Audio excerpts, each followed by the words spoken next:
Grid tonight, Trackhouse re-signed Shane Van Gisbergen to a contract extension. What's next for SVG after another dominant road course win in upstate New York? His old Supercars rival, Scott McLaughlin, added a major endurance race to his schedule. Where's Scotty Mac Racing after the IndyCar season finale at Nashville? Tony Stewart Racing parted ways with Donny Schatz. What led to the split, and what's next for one of the all-time great sprint car racers? Hello to all of our viewers watching here in the United States and around the world. Welcome to Grid Tonight, your weekly motorsports news program. I'm Kobe Lambert, and with me, welcome back Joshua Birch from JB Motorsports and Matt White from Grid Endurance Performance Index. We encourage everyone to interact with us in the chat. Support us through Super Chat and visit gridnetworktv.com for our latest content. And we have a lot of content from over the weekend. Matthew Bro, who lives in upstate New York, was able to put together a great recap from Watkins Glen. And then we also had Joe Samaniego, Nicole Fry on site for the Grid Net Ride at Portland International Raceway. Nicole has a great race recap of the Grand Prix of Portland. We also have a whole bunch of photos in our photo gallery as well on gridnetworktv.com. So after tonight's show, be sure to catch up on all of our great content on site from Portland International Raceway. And with that said, take it away with our top story this evening, Josh. Thank you, Kobe. Delighted to be back. And hello as well, Matt. Nice to see you again, my friends. And right, before we start, if anybody wants to fit me with some brand new dentures, that'll be absolutely fantastic, just so that I can stop having these issues as well. It's driving me up the wall. But I was delighted that all the doctors know they'll give me all the medication, and also the fact that I was fit enough to be able to call the watch-alongs that have been uploaded to the Grid Network channel as well. That's very much a side on it from everything that Joe and Nicole did at Portland. It was fantastic coverage, wall to wall. I was sat enjoying all of them as well. And Watkins Glen stuff as well has been brilliant from Matthew. I was watching and I've been keeping my eye on as well. And especially he was on site for everything that happened with Connor Zillage. That'll come later in our Hots and Knots segment as well. So let's get straight into it then. Back in the saddle. Okay, a few days before winning his fourth NASCAR Cup Series race for the 2025 season, Shane Van Gisbergen and Trackhouse Racing have signed a multi-year contract extension. Now, this new deal shows the faith that Trackhouse has in SVG's ability to improve on the ovals and eventually become a more all-round driver, instead of someone who's only a threat on the road and street courses. In 38 career Cup Series starts, the three-time Supercars champion now has 5 career wins, with the latest coming in another beatdown, winning by over 11 seconds at Watkins Glen. Van Gisbergen said the men and women at Trackhouse have made him feel at home during this new challenge, and he's loving every minute of it. Team owner Justin Marks said he's very encouraged by how quickly SVG is learning the ovals and thinks that the ceiling is really high for him as a Cup Series driver. He also doesn't think that there will be a ton of pressure on SVG in the playoffs, as he just wants his driver to get playoff experience, to see how drivers race each other, the importance of every point, and looking at the cut line each week. Now, as he continues to improve on the ovals, SVG's road course dominance is starting to rub members in the industry and fans the wrong way. Whether it's SVG himself being too good for the competition at the front, or it's the next-gen car hurting the on-track product. Now, people have started to sour on road course racing in NASCAR. Now, there are influential voices in NASCAR like Jeff Gluck from The Athletic calling for fewer road courses, and Dale Earnhardt Jr. said he'd like to go back to the days of 2 road courses, only having Sonoma and Watkins Glen on the Cup Series schedule. The graphic courtesy there of Trackhouse Racing. Well, Matt, first of all, I'm loving the road courses we've been having this year because they've given a completely different style of racing and a bit more genuine racing, I think, as well. So, 2-part question. 1, are you glad to see Trackhouse committing to SVG for the next few years? And what do you think about the discourse regarding SVG and the next-gen car hurting, of course, the on-track product on road courses? Well, first of all, good evening, everyone. Welcome back, Josh. Glad to have you back. If anyone from Aquafresh or Colgate is listening in, please give a sponsorship to the show. SVG then, dominant performance again at the weekend. The contract extension, surely, that was always coming. And again, as I've said, all season long, he's come to do the job, and he has completed that task with flying colours. And he could see himself through at least a couple of, perhaps with his points tally, could see himself through a couple of rounds of the playoffs coming up, which is exactly what Trackhouse got him to do, or got him in to do. Basically, was to clarify their car in the playoffs. He's far and away the sort of, in all the stats really are really the lead guy at Trackhouse, and they've got Ross Chastain, who of course got his big win at the Coke 600 at the end of May. But what do we say? I mean, every week now, and I know we've had the apart from COTA, which was at the beginning of the season, we've had the bulk of the road courses packed into this short spell, haven't we? Sonoma, Watkins Glen, Mexico, Chicago. There was another one, wasn't there? And I'm struggling to remember where it was.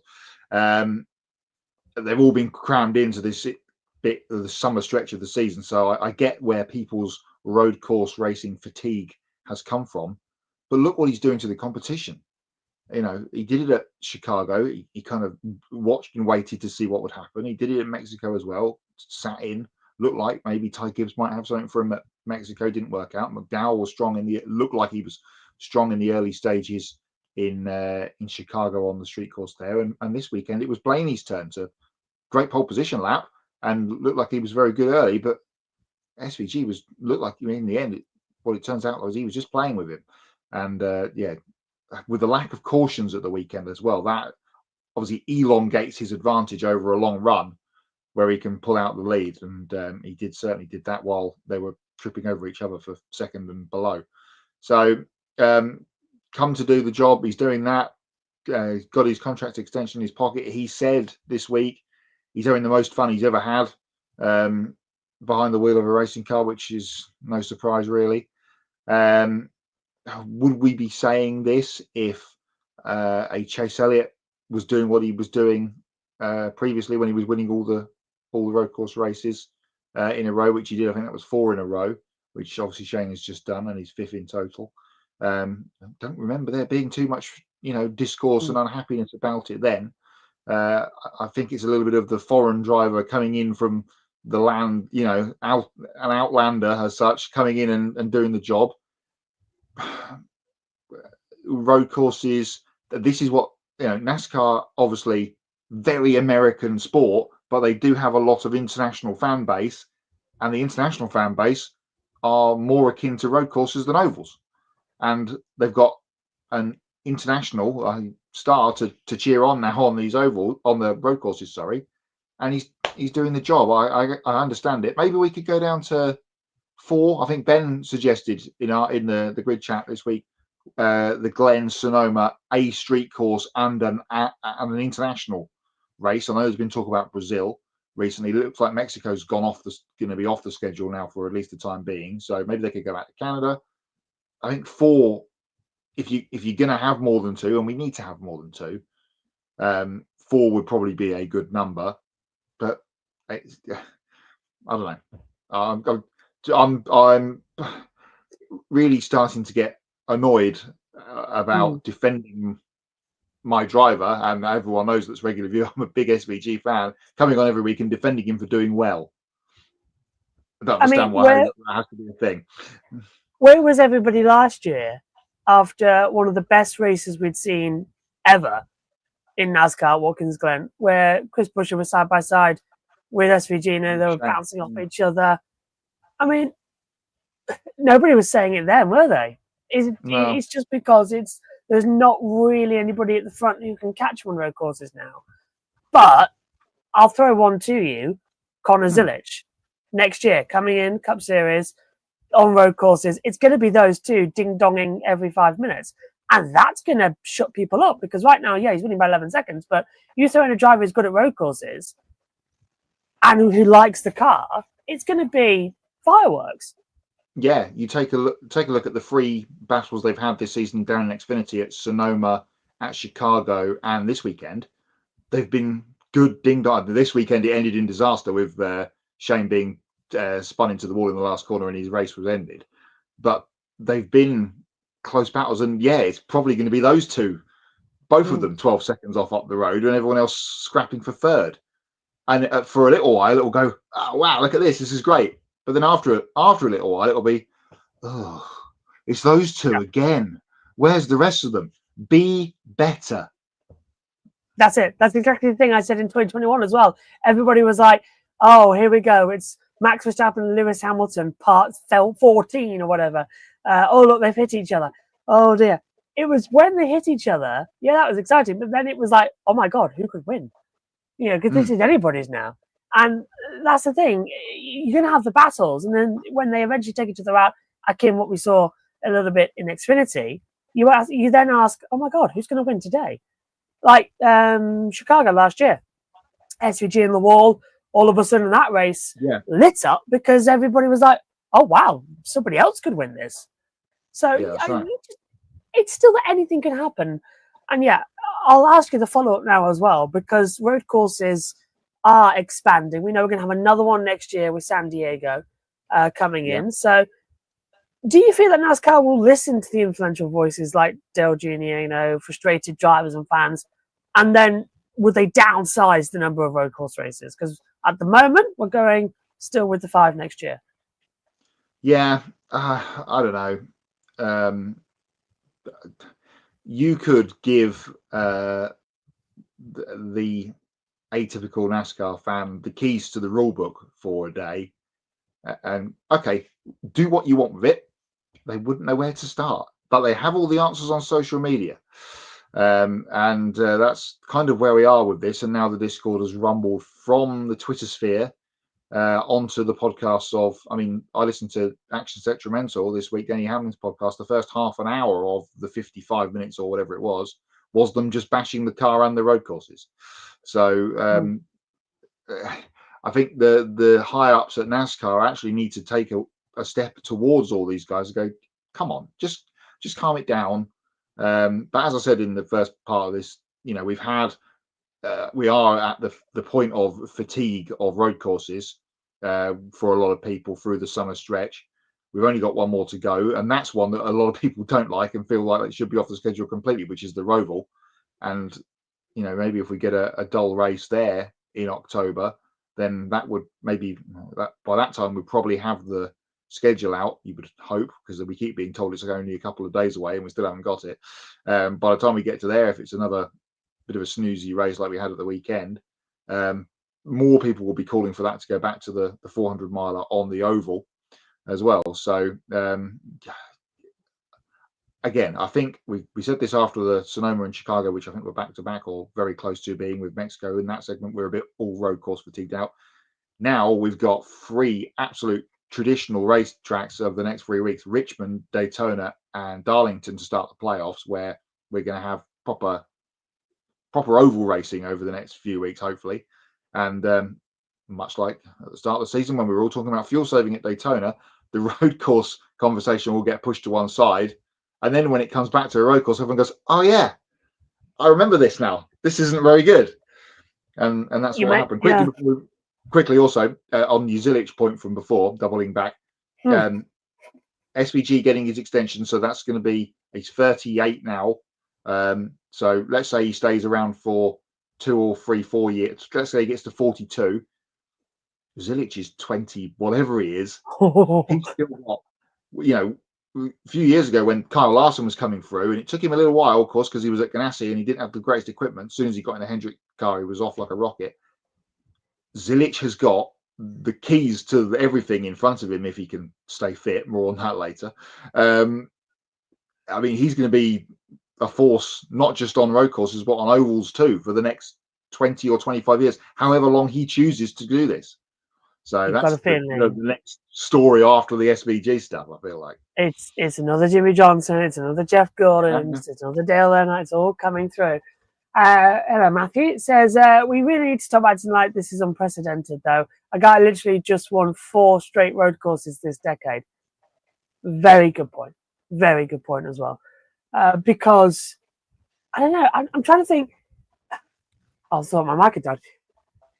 I don't know how to react to it when we've been literally. You mentioned about if you give the NASCAR fans the rule book First thing, a couple of weeks ago, we were talking about, playoffs need to go. Oh, road courses need to go. Oh, this whole system needs to go. Blah, blah, blah. It's the flavour of the week with NASCAR at the moment. It's like, what can we change the rule about? But we're having a great season. I think, it's SVG and Hamlin in our level going in, so 5 apiece. That's impressive. We've got a lot to look forward to. Bubba Wallace is in the playoffs. That was completely out of the blue. He won a crown jewel. We're having a great season. And you're right with what you say. We've got 3 races coming up where they're going to be absolutely crackers. And no one's going to care about the rest of the season by the time we get to Daytona. And we've got 10 to go, regular season on the line, and last chance for someone to lock themselves in. It's going to be fantastic. I cannot wait. I feel like we've had not great hair on fire races for the last few weeks, but they've all been solid, and we don't need to have oh my goodness, look at this every single minute of the season, which would be great if it was like that, but that's not the world we live in. I'm going to burn a knot now quickly because you mentioned Jeff Gluck and podcasts and stuff. He does his with Jordan Bianchi, as people will know. They were talking about road course greatest of all times. SVG versus Tony Stewart was there.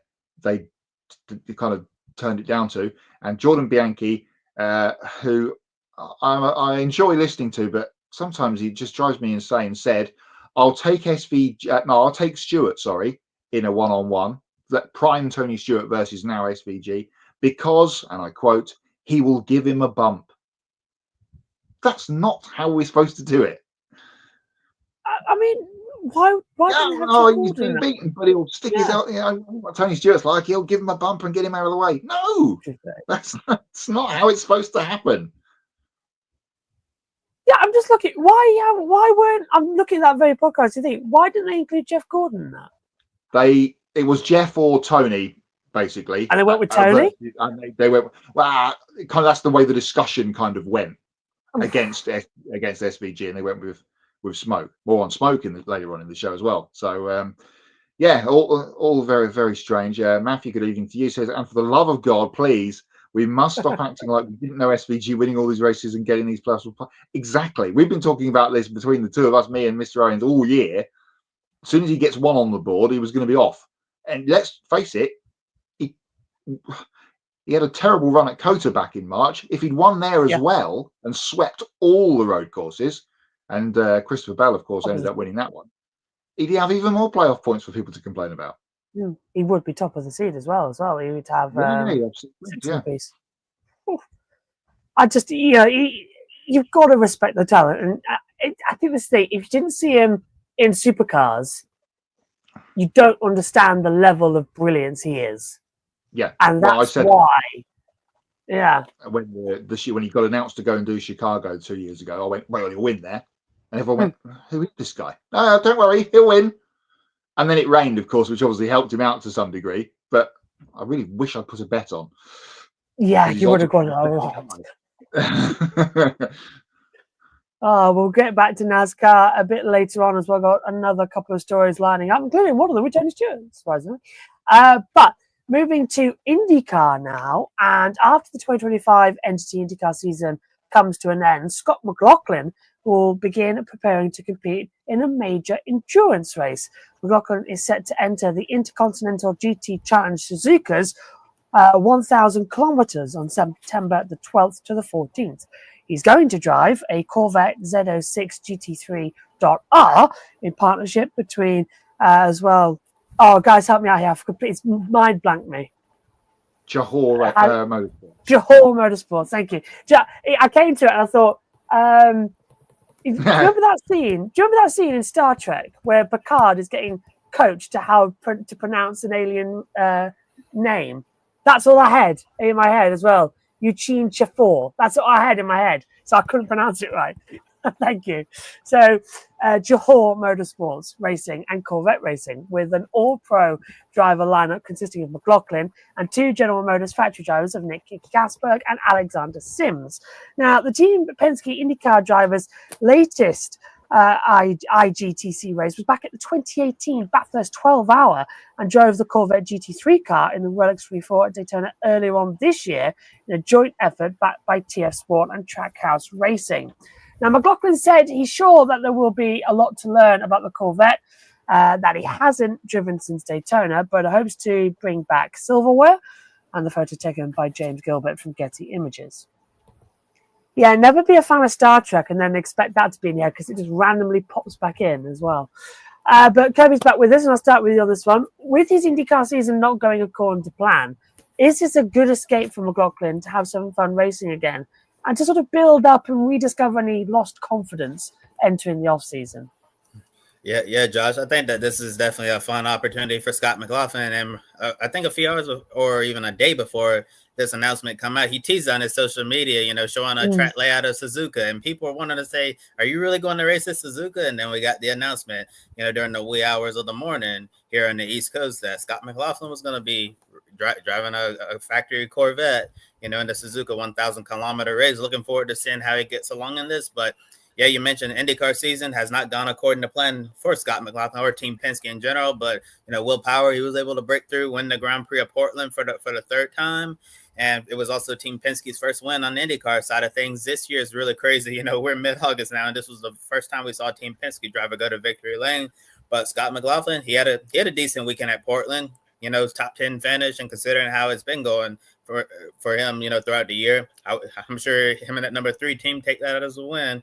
But yeah, I think that this is a great time for Scott, to have fun, kind of like he's been running the summer shootout at Charlotte Motor Speedway with Bubba Wallace and Shane Van Gisbergen throughout the summer, just having fun, try to enjoy your racing, because there hasn't really been much to enjoy this year for him on the IndyCar side of things. And after everything he went through during the month of May, crashing the car out, and I believe it was qualifying, he crashed the car, and then we all know what happened. Before the start of the Indy 500, ended up crashing on the front stretch before the race even went green. And after stuff like that happens, I understand it can mess with the driver's confidence. And Scott, despite how things have been going on in IndyCar this year, he's tried to remain upbeat, at least to the public. But who knows how he's doing privately, with everything that's gone on. But I think it's exciting. Looking forward to tuning into the Suzuka 1,000-kilometer now. If it wasn't for Scott McLaughlin, I probably, would have, completely ignored this race. But now knowing that he's going to be in it, probably tune in to see how he does. But I think, he's going to have a great team there with him. Nicky Casper, Alexander Sims, named people are familiar with in the factory IMSA GTD Pro program, the great Corvette factory drivers there. Yeah, they'll bring him along well. And Scott McLaughlin, he was quick in the Rolex 24 Daytona earlier this year. And I'm sure, they'll certainly be one of the contenders for the win, depending on how they do the balance of performance over there for Suzuka. But to answer your question, Josh, I think this will be a great time for him to have some off-season fun and try to have a mental reset before next year in IndyCar. Yeah, and you can bet your dollar that he will, while being in that part of the world, make the trip back to Australia, New Zealand, and see the extended family, perhaps while he's out there. The thing that made me smile about all of this, and for people that don't know, Johor Motorsports have got a very long lineage. Not so much now, the last couple of years, but sort of around pre-COVID and around coming out of the COVID times. They were tied up with 888 in Australia, in GT World Challenge Australia and the Bathurst 12-hour.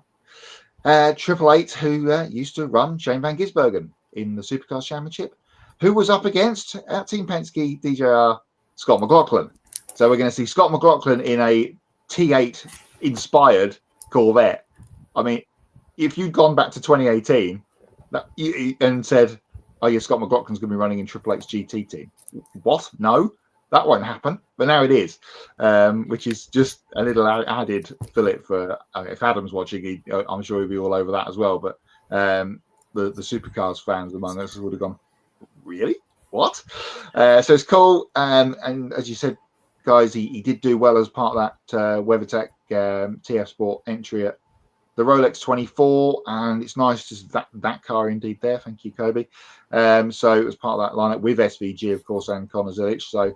And they had more than enough fun in that over that weekend and were in with a chance of a decent result before a penalty late.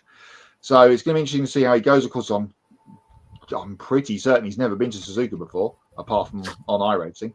So it's going to be a new experience to re-acclimatise himself with the car and with the track. But looking like that entry list is going from strength to strength. We're going to have some of the GT World Challenge Asia guys jumping in there, as well as the regulars from the IGTC, which has been at Bathurst, the Nürburgring and Spa so far as part of their calendar, the two 24-hour races and the 12-hour at Bathurst. So back on the calendar this year, that Suzuka race. So yeah, looks like we've got some headline entries, which is going to make interesting reading for the EPI when we get round to that race in a few weeks' time. Looking forward to it. I was just double checking to see if Supercars ever raced in Japan. I seem to know them having a one-off. You sure? Because they had one. 100%. They went to Shanghai in 2005, 4, and much like Juan Pablo Montoya when he ran over the Great in the McLaren, Mark Winterbottom almost got his bottom split by the Great when he ran over it, and it destroyed the car and missed him by inches when one of the drain covers came up. So they've never been to Japan. They've been to Malaysia as a part of a promo event, and they've been to Shanghai, but Supercars never touched down in Japan yet. I can confirm he never has. In fact, looking at it, the wildest he's ever been is, well, apart from, of course, Down Under, apart from his two, Down Under and then here, Scandinavia, the Touring Car Championship in 2016. That's the when he was wildest. Yeah, that's it. He hasn't done pretty much anything else. Yeah. Oh, hang on a minute. Oh, no, never mind. That's just a Fuji TV sponsorship. I was like, got him. No. Are there too many road courses in NASCAR? Yes, I'll take 5 road courses. I think you've got to have the right balance, haven't you, as well? I think I could easily drop Kota. Annoying, I know, I'm sorry, but I think even though it worked kind of with the new one, I would drop it. It's not really NASCAR, the US's premium purpose-built racetrack, and we're not going to go to it with its biggest series, much like IndyCar. Shame. They both should be going there. All right, but we need a new track because the one we've got. I was going to say it would be like touring cars not going to Silverstone, but BSB don't go to Silverstone. That is true. I don't know. IndyCar. I don't know. I think the problem with Kota is it's purpose-built Formula One, and it took years for MotoGP to be adapted for it because remember all the bumps that was having the issues. I don't know. I'm still annoyed that MotoGP race there. I know. I'm sorry. I would much rather Laguna Seca, but that's never going to happen. And Indianapolis would be a pipe dream as well to come into it. Okay. So moving on then to our next story of the evening, the Super Cheap Auto Wildcard program will continue in 2026, but with a different team in the Repco Supercars Championship. Now, with Craig Lowndes choosing to remain aligned with General Motors, he'll leave 888's Red Bull Ampol Racing Endurance Racing program and switch to Chevrolet's new homologation team for 2026, Team 18. Now, the 3-time Supercars champion and 7-time winner of the Bathurst 1000 will continue co-driving alongside young and upcoming talent who want to prove their worth in the main game. Now, in recent years, the Super Cheap Auto Wildcard program has given opportunities to drivers such as Brock Feeney, Declan Fraser, Zane Goddard, Cooper Murray, and now Zach Bates. Now, Lowndes said that this was the right move for him, being with the homologation team and continuing his strong relationship with GM, the protege of Team 18. Well, Matt, we've been talking Supercars coming into it. Are you pleased to see that the Super Cheap Auto-backed Enduro program continue? And do you envision that 888 fielding an additional car for the Enduros in the future? Well, the biggest name in Supercars continues to be the bloke that only does the 2 races a year, and that's Craig Lowndes. So they needed to find a spot for him somewhere. We've documented earlier in the year, of course, with 888 changing across to Ford for next year. Lowndes was going to stay with GM and Chevrolet. That was, I feel like that was always going to be the case, although he has, of course, been a Ford driver previously. Back in the 888 days at about, 2005, 6, 7, whenever that was. and beyond. So he's staying with Chevrolet. They've gone to Team 18, which is going to be the premium Chevrolet team, which Triple Eight was. So it all makes sense. Interesting to see who he gets as a teammate for next year. Of course, as you mentioned, he's got Zach Bates joining him for the Bend and Bathurst, which of course are the next two supercar races over the next couple of months this year. So yeah, interesting. I mean, it all aligns and makes sense. Interesting to see if Team 18 go like next year as the Chevrolet homologation team, because this year it's been a struggle with David Reynolds and Anton De Pasquale. So maybe Lowsy getting in there and giving him a few pointers behind the scenes, as you know, throughout the bulk of the season would help them go forward, much like Garth Tander's been doing with Penrite Racing there. So yeah, all aligns, and no real surprise, and Lowsy will go on for as long as he possibly can at the mountain. If he can take an 8th one, that'll be that'll be. We talk about heads exploding about NASCAR races earlier. There'll be plenty of people with heads exploding down in Australia if Lowsy can come through and take another 1,000 win. Yeah, I think at Greg Lowndes' age right now, that'd be a long shot, right? For him to, go out there and get another Bathurst 1,000 win, but never say never, right? Yeah, because we don't know what Team 18 is going to be able to do next year. Hopefully they'll be able to take, a step up in performance. But as you mentioned, Matt, been a struggle this year. We've seen some good results from Anton De Pasquale. David Reynolds, I believe, got a pole position, a few rounds ago as well. So it hasn't been all bad. But, David's really been struggling in that car. And, leads me to wonder, since it's been such a struggle, if they could replace David Reynolds in that car, and put someone else in there for next season. So that's certainly, a storyline we're going to be following. Supercar silly season's been extremely quiet so far. So we'll have to see if anything comes of that in the next few weeks and months ahead. But answering the question, I think it's great to see that Super Cheap Auto is continuing to support, a wild card program in supercars, giving these young up and coming talents, chances to prove themselves. You mentioned Judge Brock Feeney. Look what he's doing right now. He's basically the new Scott McLaughlin or new Shane Van Gisbergen of the supercar series, because it's so hard to beat that guy now. And it's scary that Brock is in his early 20s. So if he wanted to, stick around a long time in supercar instead of trying something else, he could really, look at some records, set by McLaughlin and SVG and give them a run for their money, because, Brock, he's just on it right now. Yeah, so he got a great opportunity. Declan, hasn't really worked out as well for him, same for Zane Goddard. But, Cooper Murray having a rough rookie season right now with Airbus Motorsport as that team, has kind of fallen off the face of the earth since Brody Kostecki left. And then, Zach Bates, we just saw him race, in that car, so in the Super Cheap Auto back car, that was Triple Eight right now at the Queensland Raceway over the weekend. He had a lot of speed, but unfortunately, being a rookie, the veterans kind of roughed him up a little bit. Saw Zach getting shoved off track here and there. That was just really taking the rookie to school. Throughout the racing. And Craig Lowndes, obviously good to see that he's going to continue racing, considering, everything Craig Lowndes has accomplished throughout his supercars career. I think he's one of those drivers, like when he's done, he deserves, to go out on his own terms. So as long as Super Cheap Auto and Chevrolet will have him, I think Craig should continue to have a seat for these Enduros, at the Bend, wherever that Enduro is going to be. I know it's kind of moved around. It was Sandown, now it's at the Bend, and who knows where it could be in the future. And obviously the Bathurst 1000 is here to stay until the end of time. Yeah, and Craig, he's certainly going to be a good mentor for all these young drivers coming up through this program, and looking forward to seeing what they do in the future in regards to Triple Eight. Jamie Whincup, spoke to the media over the weekend, I believe, Queensland Raceway. I was reading an article on V8 Sleuth, and Jamie Whincup was, while he didn't confirm it, he basically was saying that it's, unlikely that Triple Eight's going to have a wild card program again next year, because this was something that, Super Cheap Auto, it was really their thing that they wanted to do, and Triple Eight was basically just running, without, a sponsor or anything like that. This stuff is expensive.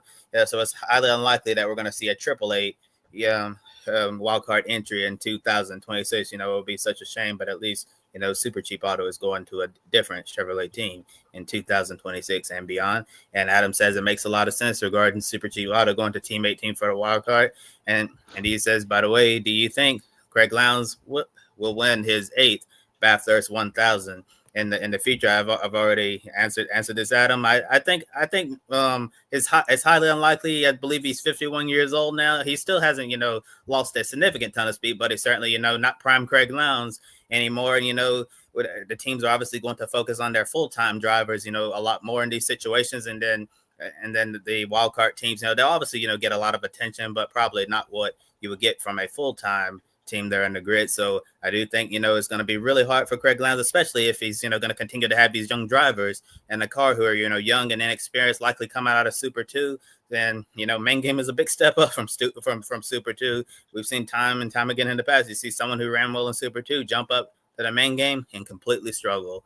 Yeah, so based from that, I think it would be hard for Craig to win his 8th Bathurst 1000. But I say never say never. Yeah, never say never. He'd probably need a stronger co-driver rather than one of the up-and-comers, as you say, Kobe. He is 51. His last win was 2018. He's tied on 7 with Jim Richards, whose last win was in 2002. He was 55 when he won that race in 2002, along with Scafie. Peter Brock, the king, obviously, is still top on 9. So if Lowndes can get another one, he would separate himself into that second place on the all-time list. I think it might still happen. As Adam will know, the mountain chooses. It's one of those races like Indy, or the mountain will choose the winner. It's not down to the people behind the wheel. It's the racetrack that chooses. And if Lowndes can find himself in the game in the last 30 laps or something, then that would be a sight to see. Let's take a look at the motorsport schedule to see what we've got on that weekend in the late October. So it's there's nothing. Really? The weekend when it is 12th of October, we have World Superbikes at Estoril, Las Vegas, and IMSA at the Petit Le Mans. Oh, okay. Bathurst always seemed to clash with Petit Le Mans. Yeah. The finish of that race will overlap with the start of the 1000. Always does. It's normally on Roval weekend, but that's been shuffled around this year, which was very annoying. But that we might need to find a commentary team for that and do the Bathurst. Oh, don't make me get up at 1 a.m, please. I did it a few years ago. Might give you a call. let's see. Mazzana F4 that weekend as well, so we'll see. Because I was thinking, because we've been doing the schedule, we've had to stop on October the 3rd, so everything for September's done and planned, but the schedule's not ready yet. I was going to say something. Yeah, you were talking about comebacks and everything as well. It's not too late because in our fridge downstairs right now there is a bottle of Pepsi Max Lime. And that's been in there since 2019 because we didn't want to drink it because it was a limited edition and it was the last one. It was re-released to the UK today. 2 big bottles are downstairs now. Never say that nothing can ever come back. Anything can come back. I can't wait. It's why I'm firmly believing that Alonso will win a race before he retires. Because, Adrian Newey car. Oh, come on, an Adrian Newey car. It's going to be there. Okay. If he does win, it will be the greatest drive ever, TM. He'll tell you all about it.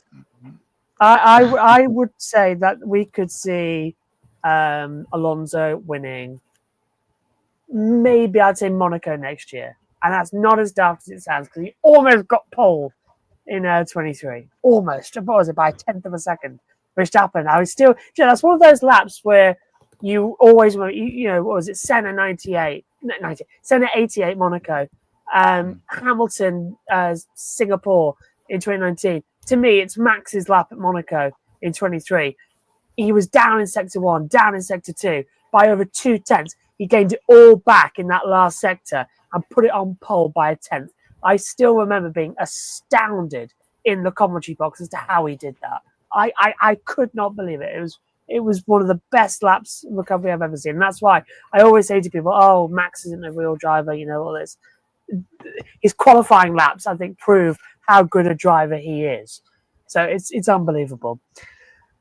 Okay, moving on to our next story of the evening as well. And we really discuss dirt racing on the show, but the news that came out yesterday is too big to ignore because almost 2 decades together, Tony Stewart Racing has parted ways with the sprint car legend of Donny Schatz. Now, after being together for nearly 18 years, TSR and Schatz won 8 championships in the World of Outlaws, 234 race wins and 9 victories in the Knoxville Nationals. Now, with Schatz leaving the team, Kerry Madsen will replace him in the number 15 sprint car. Madsen previously drove for TSR in 2021, entering 37 races and winning 6 of them. In a press release statement, Stewart and Schatz said that he helped build the organization into what it is today, and the relationship that they had went far beyond this partnership.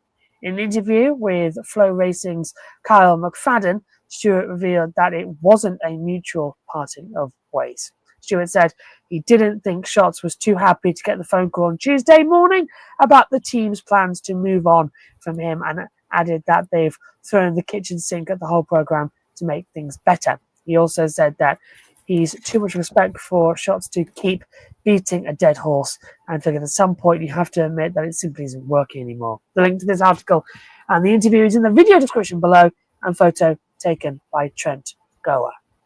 Toby, for our viewers who may not follow the World of Outlaws sprint car racing closely, how massive is this split between Stewart and Schatz?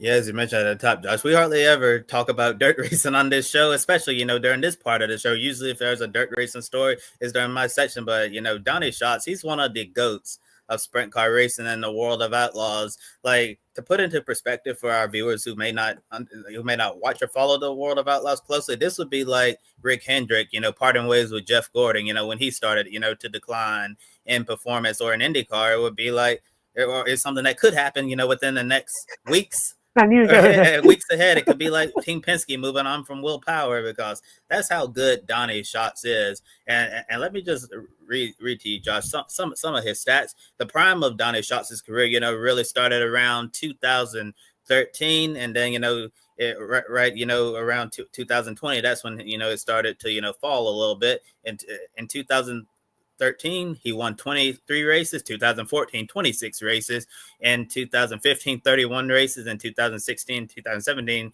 won 25 and 20 races respectively. In 2018, he won 22 races. So Donny Schatz, he was the man of the World of Outlaws, winning all of those races for so many years. And then, it started to dip a little bit in 2019 to 11. And from 2020 through 2024, he failed to get out of the single digits. And last year, won 6 races. But so far this year, he's run 48 races so far in the World of Outlaws this year, and he's currently winless. And then also looking at his average starting position compared to last year and average finish.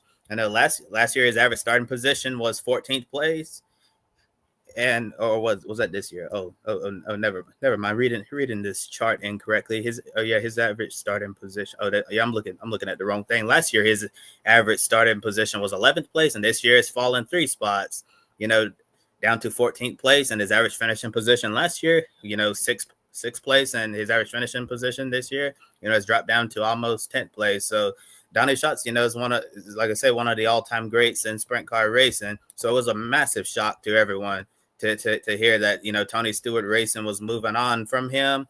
And it was unfortunate, reading, from Kyle McFadden's great interview on Flow Racing. As Josh said, it's in our video description. Highly encourage you to check you out, because, Tony was very candid and detailed in his answers to Kyle's questions there. It seems like, like you said, it just wasn't working anymore. And sometimes, when you've been at a place for so long, at some point what y'all had, just isn't there anymore. And sometimes it is best to move on. It was unfortunate, that Tony said, it wasn't mutual parting ways, and that Donny, was obviously disappointed, because that's been his home for nearly 2 decades. But I think moving forward that this will be a great thing. This could be a great thing for both involved. Tony Stewart Racing, they can put Kerry Matz in the car and maybe go out there, get some better results, get a win, and show that their program is still in tip-top shape in the World of Outlaws. And then on Donny Schatz's behalf, he can go out there, get in on someone else's sprint car, and go out there, compete for, run well and win races, try to get his first win of the year, and shows that, despite being 48 years old, closing in on age 50, that he hasn't, fallen off and that it was more so the program that he was with, rather than him as a driver. So I'm sure, although Donny hasn't performed as well this year as he's normally has, it'll certainly be a great opportunity, for him to go out there, and prove everyone wrong that he can still do this at a high level. And then on the other side, Tony Stewart Racing prove, that we still have a good tip top, sprint car program, and that we can put any driver in our car and go out there and win. So Josh, I really believe that it can be a beneficial thing for both sides. It's just, really shocking, that one of the best sprint car races we've ever seen in dirt racing is now a free agent. But I'm sure by now he's had a whole lot of people in the world of Outlaws, paddock area, reaching out to him, seeing if they can try to put something together for him to drive a sprint car. And I believe I saw yesterday that Donny Schatz hasn't missed a World of Outlaws sprint car race since 2003, which is insane. And they have a race in a couple of days now, so he has a couple of days, to try to keep his, long time streak alive. It's just really crazy that he's been around that long and has not missed a single race. But so we'll definitely be watching to see if his consecutive start streak is going to come to an end there. And also you have to think about how extremely dangerous sprint car racing is, and all the injuries you can suffer in missed time. He's been lucky, to avoid missing, all of that time as well. So it's just, a really, really crazy situation to see that he's out. Or maybe we could see a high limit racing team take a chance on him. I'm not sure if you're familiar with High Limit, Josh, but that's a series owned by Kyle Larson and his brother-in-law. Kyle Larson and his brother-in-law, Brad Sweet. They have a great thing going on in High Limit, and what's going on in sprint car racing now is, almost like, the IRL and kart back in the day. Yeah, there's a split going on right now. You have your Outlaws from the world of Outlaws, and then you have the high rollers of the High Limit series. And it's really interesting, kind of like we saw in the kart and IRL there. You have some drivers, dipping in. Like you'll see some of the Outlaws racers come in and run the high limit race, and you'll see some of the high limit racers go over and run with the Outlaws. Is just an interesting situation there, seeing the best of both series, during this split. I think JT was talking to me a lot about it during the Indy 500 practice coverage when we were, filling the 8 hours a day. He was explaining the differences between the oval racing in America and the dirt races, and how Kyle Larson has, taken over so much of it as well, how he never stops racing. Adam says, I've seen the World of Outlaws sprint car series in person, a lot of dirt, ate a lot of dirt, and they do racing at the dirt track at Charlotte Motor Speedway. Oh, wonderful place as well. But we had the Brisker F1s, differences I know, but at the Autosport International, and that was on tarmac in a small arena. The amount of dirt and oil and things that was thrown onto a pure white shirt was ridiculous. It was just covered. That looked like I'd been swept through an oil factory. It was unbelievable at the end of it. Let's bring Matt back in as well before I throw to him with Grid EPI, because I just wanted to say this while he's here to you both. How ironic is it that Tony Stewart has told the driver he's too old to race? I mean, come on. A lot of people say Tony still racing himself. Yeah. In NHRA. To be fair, Tony's doing a really good job in NHRA. Yeah, he's won races over there. I remember when he first started doing this in drag racing. He started off in their version of the NASCAR Xfinity series. Did reasonably well, and then he moved up to the main series in NHRA, and now he's really holding his own against some of these guys who've been doing this their entire lives. And the ageless Tony Stewart's holding up pretty well. Is really crazy after having an IndyCar career, a NASCAR career, a career himself as a driver, on the in sprint cars, and now he's having a brand new career into his 50s in NHRA, and still competing for wins and championships. Just really crazy looking at the longevity of Tony Stewart. He is the Fernando Alonso of America, isn't he, as well? He'll just keep going forever. Although, as Megan is just standing by the door since I mentioned Fernando Alonso, it's like a buzzword with her, honestly. I think, I think it was was it Hungary we were talking about, Lewis Hamilton, and how we couldn't believe he was 40? It was, what? Yeah, it was, yeah. So it was in Hungary where we said about how, Fernando Alonso has been around for ages, isn't he, as well? And he's 40, in his mid-40s, and he's still racing. And then she turned around and said, but Lewis Hamilton's 40. And I felt all the blood drain from my face. I was like, oh, God, I'm old. It was Yeah. like, Yeah, and speaking of Lewis, like guys, I know that this is not a part of our show tonight. We've talked about it on the wrap-up show, but like, what on earth is going on with Lewis, mentally right now? Because I've never seen him, at such a low right now at any point of his racing career. Suggesting that he the driver needs to be replaced. That there's nothing wrong with the car, nothing wrong with the team. To say it's me, I'm the problem, and then talked about how he really needed this summer break. That he said a lot of tears are going to be shed. I've never seen him this way. Like we saw Ferrari break Sebastian Vettel. Like have they broken Lewis Hamilton at this this early on? Like this is really crazy to see how Lewis is right now from a mental standpoint, because he's always been upbeat and now he's like at the lowest we've ever seen him.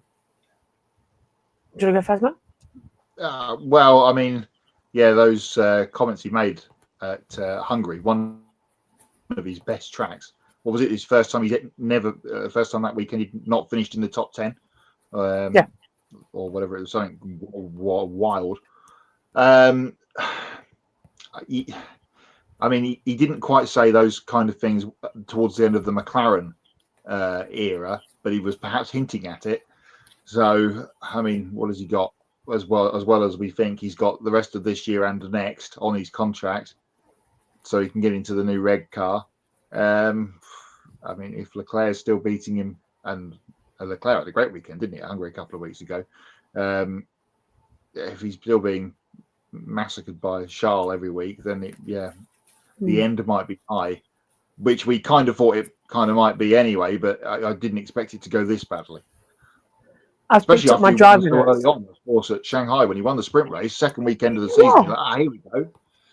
And since then, it's just if you go back to the touring car day, and I literally ran into Nick Hamilton, not literally, didn't push him over, I just turned my back and there he was. And Anthony was there. And I said, one of the questions to Anthony was, how's Lewis liking Ferrari? And he said, oh, he's loving it. It's a whole new lease of life as well. He's loving the challenge. That was just after, literally, I think 2 days after the Chinese Grand Prix, and he'd won the sprint race. It's gone wrong in that time. And you mentioned Hungary. I pulled up my driver notes. Since 2012, there has been 3 occasions when Hamilton has not finished on the podium. And bar his DNF in 2010, he's never finished outside the top 6. And that, I think it was his worst qualifying. He started 9th of the grid. So it was his worst qualifying without a mechanical failure at the circuit. So it's mad. It's mad. Yeah, he was probably the most needy of the summer break of all of the drivers in F1, I feel like. It joined 2010, 2015, 2017, 2023, 2024, and now 2025. So only out of 18 starts, 8 of those, he had never led a lap of the race. I don't think Hamilton led in Hungary, did he? No, he didn't. That's shocking. And I'm saying this now. He said at Silverstone, didn't he? It's not my car this year. I'm very much next year's car. Yeah. So I'm just hoping he sticks around for it, because otherwise he should have stayed in the Mercedes. They've already started, haven't they? As most of the teams have. Yeah. All of the early stuff has already been done. So, yeah, this was like a few people we've seen recently. Get this year through and out the way, and then it's all about next year with Lewis. So it's going to be interesting to see what happens. The more I see it, the more I'm excited about it as well. The MotoGP, people are saying the same as well. Get through this year and we're done. But even Jake Hill started saying it, the touring cars. He's back this weekend, by the way, and we've got more about touring car news coming in hots and knots. So stay tuned for that. But now we're going to head over to Matt for the latest from our Grid PPA update. Thank you, Josh. A quiet weekend this weekend for the Grid Endurance Performance Index. Only 2 races to tell you about, and they both happened at the Nürburgring over the weekend, where the DTM had its annual visit to the Eifel Mountains. And we had an English winner on Saturday, Jack Aitken, getting the victory in the number 14 Ferrari, which actually put him to the top of the championship after that win. Didn't go quite so well for him on Sunday, though. René Rast, the former champion, getting the victory for BMW. And Aitken dropped behind, re-dropped behind Lucas Auer in the point standings over the weekend, with Rast winning that second race. So there is René's number 33 BMW. So a win for BMW and a win for Ferrari at the ring at the weekend. It hasn't done too much to affect the point standings. So let's take a look at them. The top 20, the top 10 for week 20 is as it was for last week. Not a single jot of change there between any of those guys because none of them were in action. The bit of shuffling around going on in our top 50 graphic, which is coming up for you now. Let's tell you about what's happening this weekend, where we are back at the Nürburgring for the next round of the NLS, the Nürburgring Landstrecke Series on the Nordschleife. It is a 6-hour race as well on the weekend for the NLS. So that after their summer break up there. So they are back, hoping for a good one there. And we've also got GT World Challenge USA at the weekend at Road America. So slightly more busy weekend this weekend, but only just as everyone goes through their summer activities. And we will bring you the runners and riders and the winners of that and see if there's any changes in the top 10 over the weekend. A couple of differing names popping up on the entry list for the Nürburgring race. So that could have an effect on what happens in the points standings. All that and more on the show next week for what will be week 21 of the 2025 Grid Endurance Performance Index. Let's throw to Kobe now. More headlines from the week that was. Yeah, time for some more motorsports news from around the world. Canadian super late model driver Cole Butcher will attempt to make his NASCAR Craftsman Truck Series debut next month at Bristol Motor Speedway. Butcher will drive for his fellow countrymen Stewart Racing and Halmar Friesen Racing and the number 62 Toyota Tundra with sponsorship from Atlantic Tilt Load and Top Construction Incorporated. A native from the Canadian province of Nova Scotia, brings an impressive resume as one of the top short track racers from Canada. He's a multi-time champion of the Pro Stock Tour, a podium finisher in the Oxford 250, and recently scored a big win in the ASA Stars National Tour. Team co-owner Stewart Friesen said he's watched what Butcher's been able to do against some of the toughest late model competition in the country, which put him on their radar in the last few years. Graphic courtesy of Halmar Friesen Racing. And have some silly season news to discuss in the NASCAR Truck Series. Before Friday night's NASCAR Craftsman Truck Series race at Richmond, Spire Motorsports parted ways with Andreas Perez de Lara. Last year's ARCA Menard Series champion drove the number 77 Chevrolet Silverado for the first 17 races of the Truck Series season, but Spire, they've decided to shift the owner's points from the number 07 team to the number 77 team as Corey LaJoie takes over that truck for the rest of the year. And on the other hand, Perez de Lara has found a new ride for the rest of the season with Nice Motorsports, driving the number 44 Chevrolet Silverado with crew chief Wally Rogers and sponsorship from Telcel, Claro, and Infinitium. Perez de Lara admitted that making a mid-season change has always has its challenges, but he's ready to start a good foundation and build something in the final 8 races of the season. Graphics courtesy of Spire Motorsports and Nice Motorsports, respectively. And with the NASCAR Xfinity Series having an off weekend, series regular Carson Kroppel is set to compete in Friday night's Craftsman Truck Series race at Richmond. Kroppel will drive the number 97 Chevrolet Silverado for CR7 Motorsports, with sponsor from Grant County Mulch. This will be the first time that CR7 second truck has been on track since last year when team owner Cody Roball was behind the wheel. Now, Grant Enfinger will have a teammate as the number 19 continues its playoff push in the regular season finale.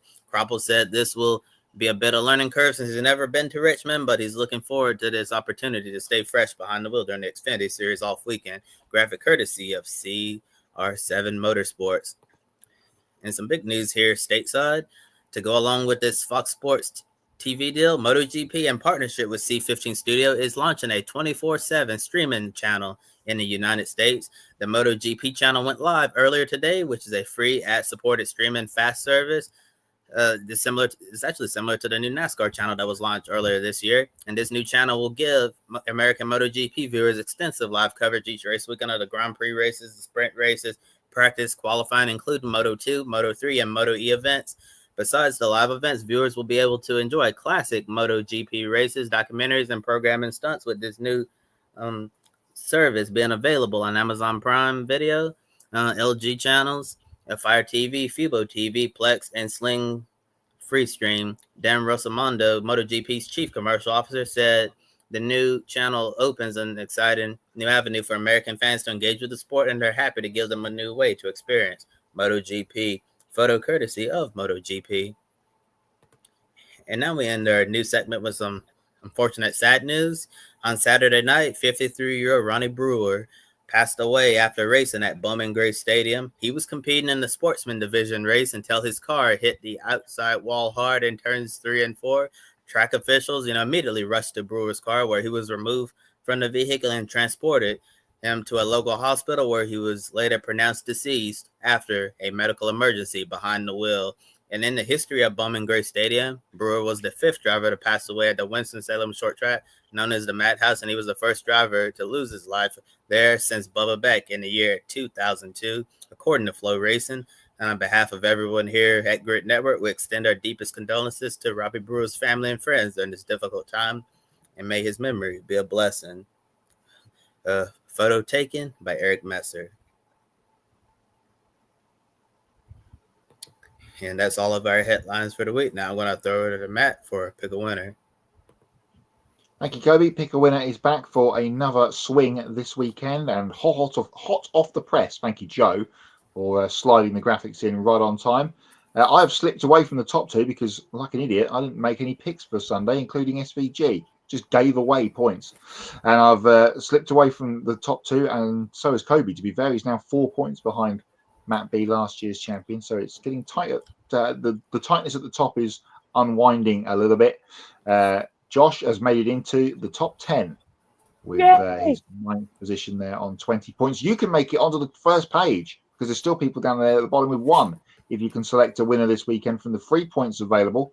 NASCAR at Richmond. Of course, don't forget that is a Saturday night race at Richmond for the Cup Series, the penultimate race of the regular season. And MotoGP is back after its summer break, and they're at the Red Bull Ring this weekend, and we're about to all pick Marc Marquez to win the sprint race, aren't we, chaps?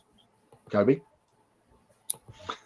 Yeah, like, why are we even having a Pick a Winner segment tonight? Because we already know what it's going to be. Yeah, Marc Marquez. You're going to make it unanimous, Josh? Yeah, because he's waited, 12 years to get on a Ducati at this place, because every year he was on a Honda and he was drag raced to the line. He was beaten by Dovizioso, then by Lorenzo, and now finally he can do it on a Ducati. Yeah, he's going to win it. It's a no-brainer. Yes, that 2019 race with Dovi came up on my Facebook memories in the week, earlier this week.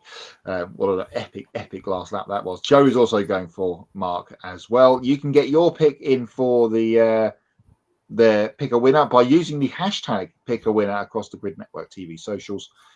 Before the race kicks off, you've got all the way up until the green flag or lights out to get your choices in for both MotoGP points at the weekend and NASCAR at Richmond. As I said, Adam is going double with Marc Marquez over the weekend for the sprint and feature races. Good to have MotoGP back, and I'm sure we'll be talking about it in next Hots and Not segment. But let's get to this one, Josh, because there's plenty to dissect.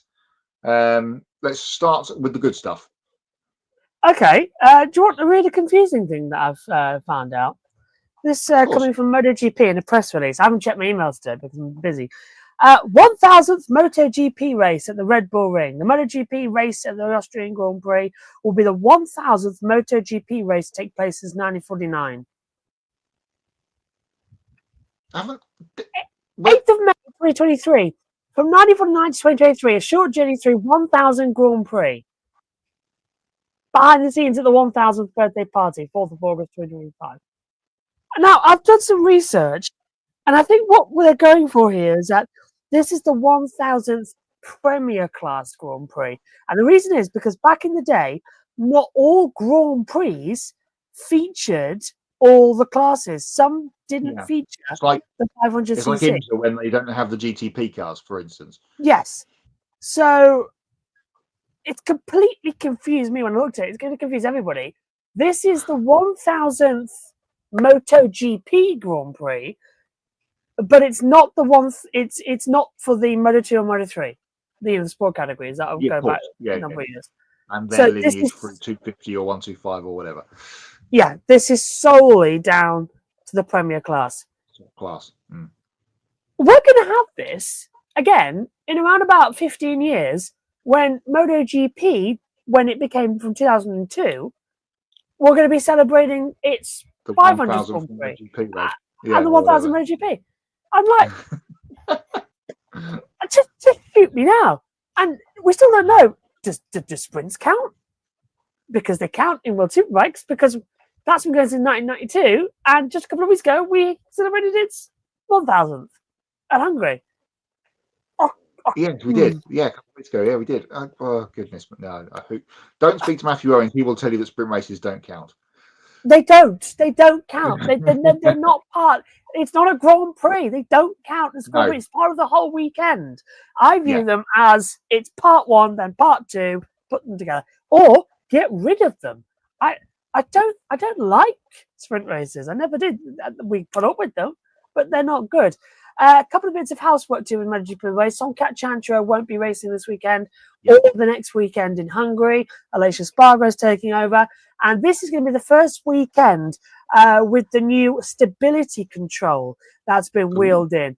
So basically what this means is that if you have an accident and the bike, spurts out from underneath you, or mid-corner, there's a rear sliding, the system, the control electronic system, is going to catch that slide.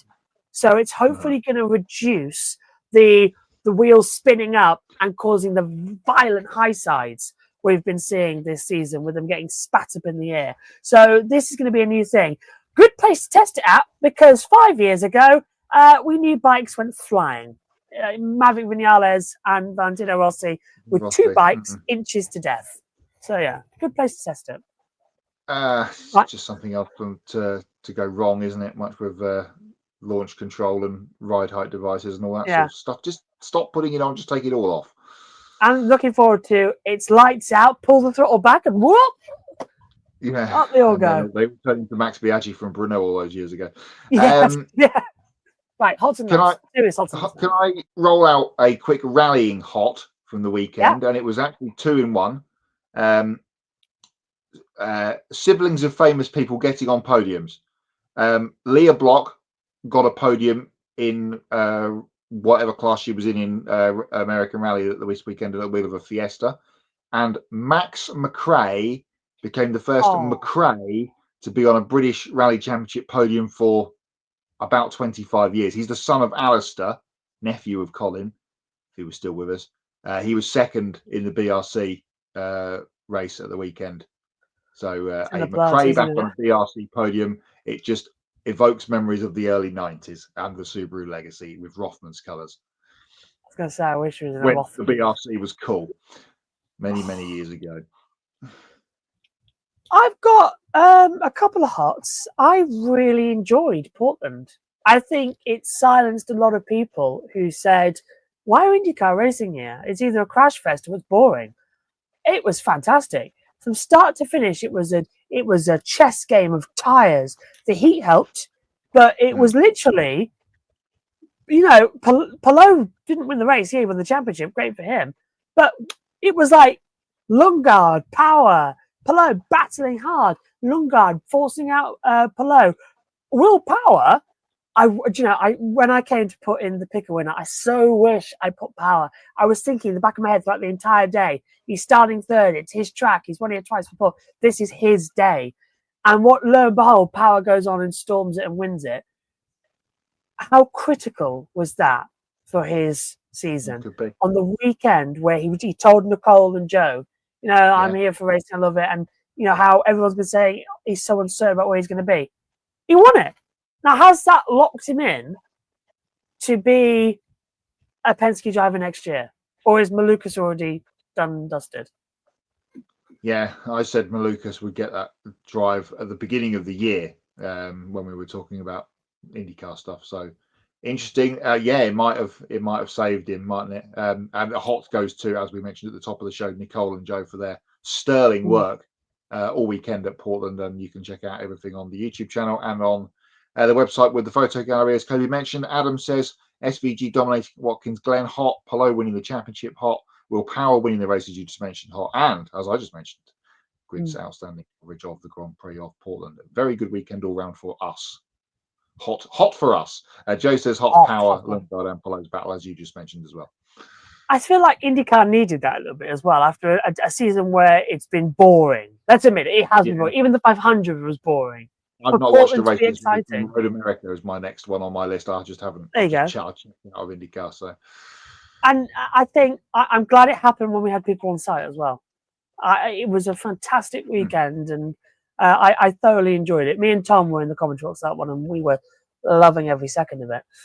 Denver says, "What's hot? SVG embarrassing the Cup field on road courses, and 11 more wins for SVG, 100 road course wins in stock car and sedan racing." That is a hot, obviously. That's probably one of your hots, isn't it? Yeah, that's as I said earlier, rest of the field be better. Hello to Mark, he's a new name, so hello to you. If there are 6 road courses, 6 short courses, well, yeah, we have kind of got 6 super speedways already with Dega, Daytona and Atlanta twice each, so that ties those away already. As we discussed in the USRN chat today,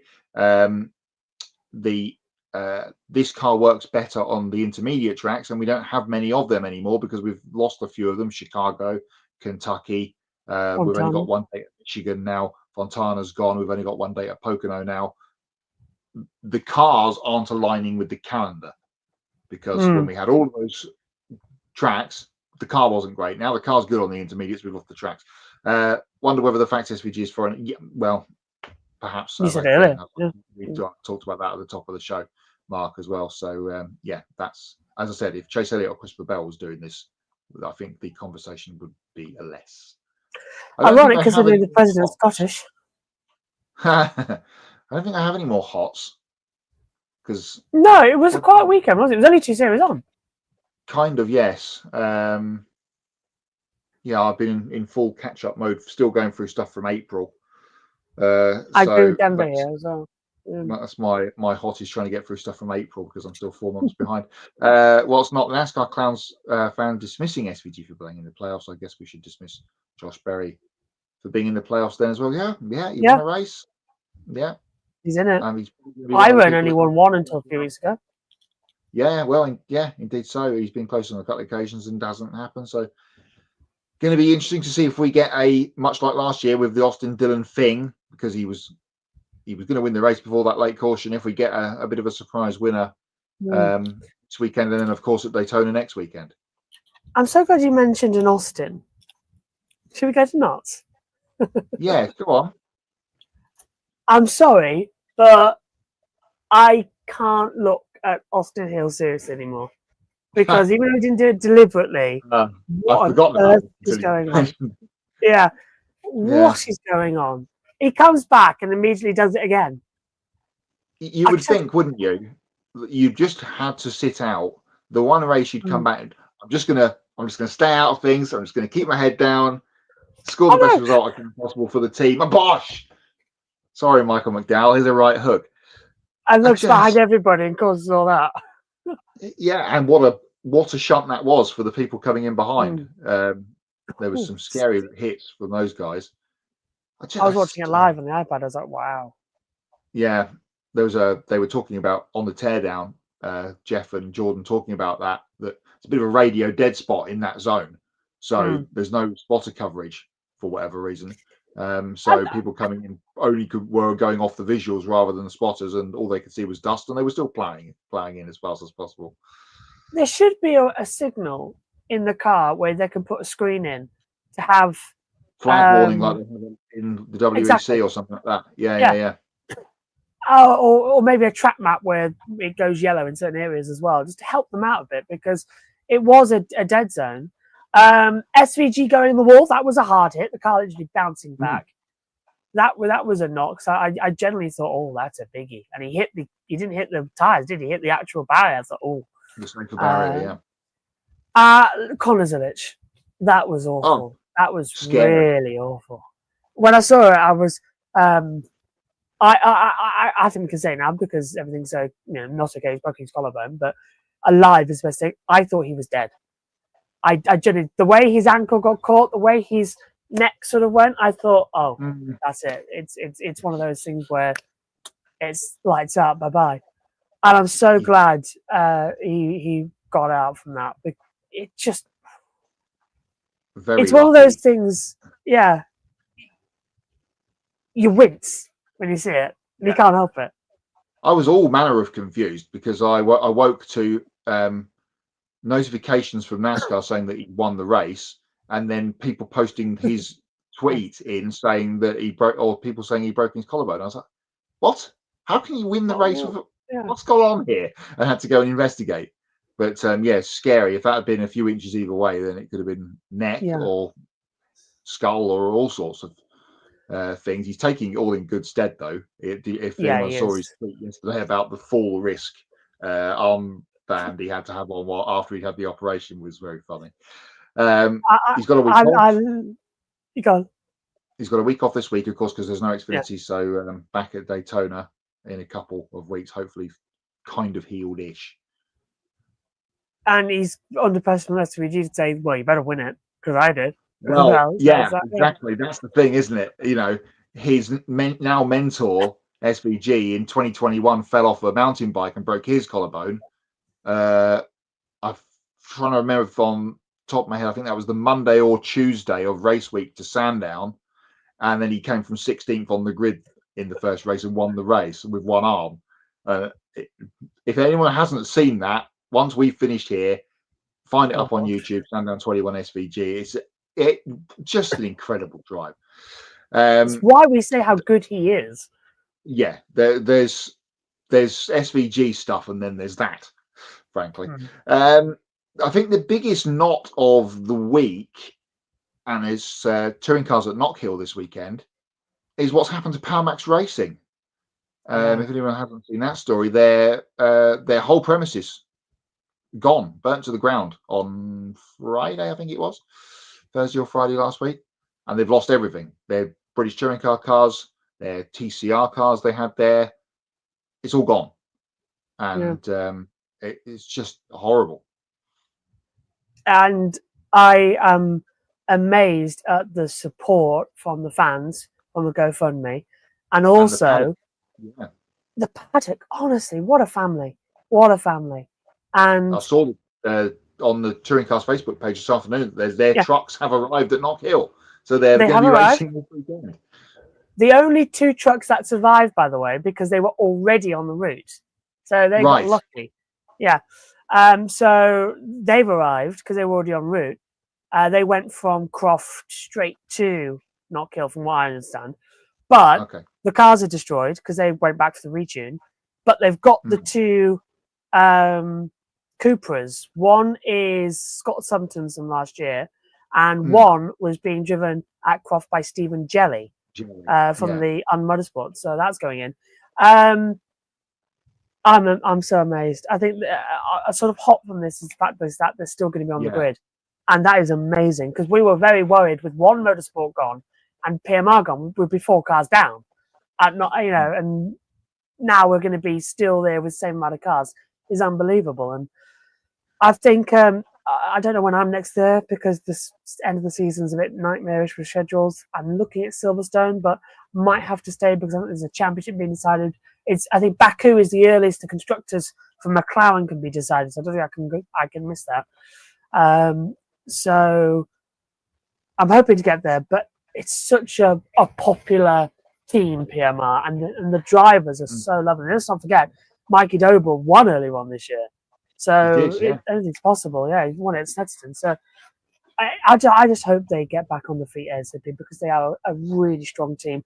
And also, they're really kind. They really are as well.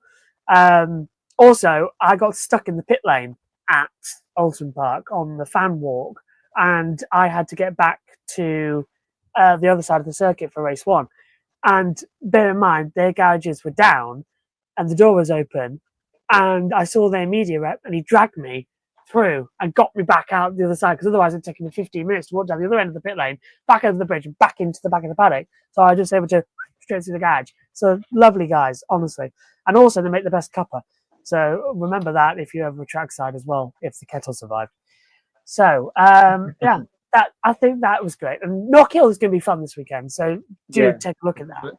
Kind of hope that they get a result of some description. That'd be cool. You've got the F4s, the Minis, the Porsche Carrera Cup, and the touring cars.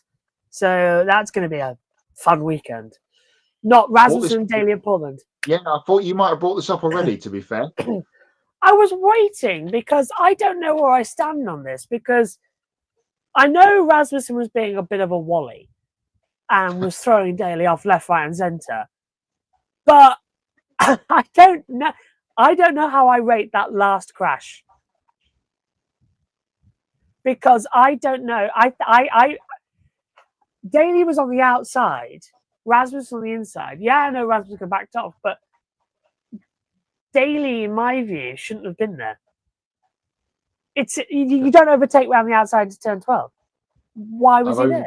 Still, so I don't I know. know. Yeah, it sounded like it was a big one. Well, Daly bounced back off the tire wall. It was quite a large hit. Yeah, I don't like how Daly took the beef to Twitter. He literally tweeted Rasmussen as well during it. In my opinion, Connor Daly is the last driver to be giving driver advice to somebody because of the things he's done in the past. And let's not forget Monaco GP3 2012. Google it. That's what I'm going to say. Yeah. So I said that in commentary as well. I don't know. I don't think Daly should have been there. But Rasmussen should have done it. I read it as a 50-50 in my book. They were both frustrated with each other. But yeah, it was definitely not. Definitely not. I don't think of any other now coming into this weekend. SVG won 3 races, broken collarbone at Sandown. Oh yeah, he dominated the whole weekend. Yeah, he did. It was the first one coming from far down the field that was the most remarkable. I'll give you a hot coming into this weekend. That it is going to be a spectacular MotoGP race. It really is. I'm so looking forward to it being back, because this circuit, everybody's good at. KTM's good, Aprilia's good. It's short track. The only thing is that 280B chicane kind of spoils it. But we said Mark's going to win, but the battling behind is going to be something else. It's going to be, yes, please. Yeah, looking forward to it. It seems like forever since we've had a MotoGP race, and they've had 4 weeks off, 3 weeks off. But it does seem like a long time. British Superbike at Thruxton last weekend was very, very good. Nice to see Danny Kent getting another win. And Yamaha have not been beaten there for 5 years, I think it is, and they have 3 races a weekend, and no one's been able to beat a Yamaha, which is crazy. Considering Yamaha are useless in all the other championships, they do seem to be the best thing in VSB. Apparently, I'm being dragged into another meeting with said Oracle. So I guess I'm getting the wrap-up signal quite quickly. Okay. Yes. Toby's going to start shouting my ME piece in a minute. So, taking a look at our upcoming schedule, stay tuned for Grid Live pre-race, a standalone show to preview NASCAR at Richmond. Sunday, our Grid Live wrap-up is sometime in the early afternoon after MotoGP's Austrian Grand Prix. Monday, Grid Encore is at 7 p.m. Eastern, recapping the truck race at Richmond and the ARCA on the dirt at the Illinois State Fairgrounds as well. Please do continue to subscribe to our YouTube channel. Thank you very much for helping us reach 1,700 subscribers. We're now inching closer to our next milestone of 2,000. And you can hit the bell icon to get notifications so you'll always know when we go on the air, and follow all of our social media platforms and visit gridnetworktv.com. You can take 5 minutes to invest in the Grid Network through Patreon. You can join Colin, Mark, Deshelle, Robin, David, and Matthew, who invest each month in the Grid Network. And we encourage you to join these fine folks who help us keep us on the air. And once we hit $500 per month, we can afford to send our team to the track more often and continue growing our media outlet. The link to all of this is in the video description below. And if you want to make a one-time donation, you can click on the Buy Me a Coffee link, get your name on the board, and invest as much as you want. Consider buying a specific on-air personality a cup of coffee, and they will thank you on the air. For Kobe Lambeth and Matt White from the Grid Endurance Performance Index, I'm Joshua Birch. Thank you very much for joining. We'll see you next time. Bye-bye.